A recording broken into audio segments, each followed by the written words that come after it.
कहने लगे कि हे वैश्य, एक बार भी गंगा जी में स्नान करने से मनुष्य सब पापों से छूटकर अत्यंत शुद्ध हो जाता है।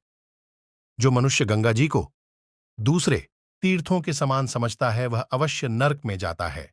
भगवान के चरणों से उत्पन्न हुई गंगा जी के पवित्र जल को श्री शिव जी अपने मस्तक में धारण करते हैं।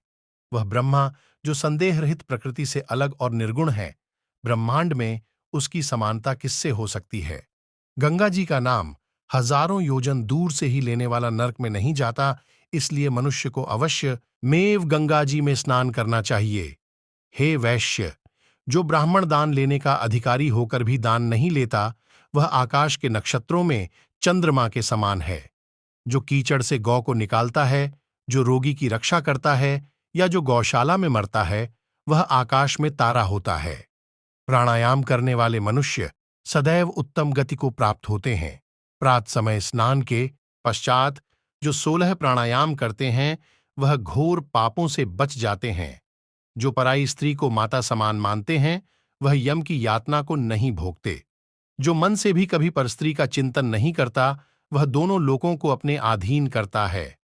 जो पराये धन को मिट्टी के समान समझता है, वह स्वर्ग में जाता है।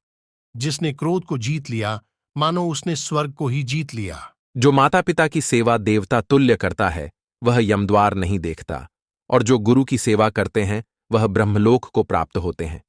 शील की रक्षा करने वाली स्त्री धन्य है। शील भंग करने वाली स्त्री यमलोक जाती है। जो वेदों और शास्त्रों को पढ़ते हैं या पुराण और संहिता पढ़ते और सुनते हैं, तथा जो स्मृति का व्याख्यान और धर्मशास्त्र समझते हैं या जो वेदांत में लीन रहते हैं, वह पापरहित होकर ब्रह्मलोक को प्राप्त होते हैं। जो अज्ञानियों को वेदशास्त्र का ज्ञान देते हैं, वे देवताओं से भी पूजित होते हैं। यमदूत ने कहा कि वैश्य श्रेष्ठ यमराज ने हमको वही आज्ञा दे रखी है कि तुम किसी वैष्णव को मेरे पास मत लाओ।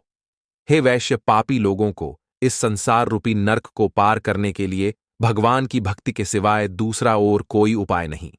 भगवान की भक्ति न करने वाले मनुष्य को चांडाल के समान समझना चाहिए।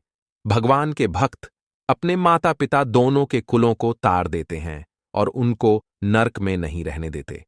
और जो मनुष्य वैष्णव का भोजन करते हैं, वे भी भगवान की कृपा से श्रेष्ठ गति को प्राप्त होते हैं। बुद्धिमान को सदैव वैष्णव का अन्न खाना चाहिए। इससे बुद्धि पवित्र होकर मनुष्य पाप नहीं करता।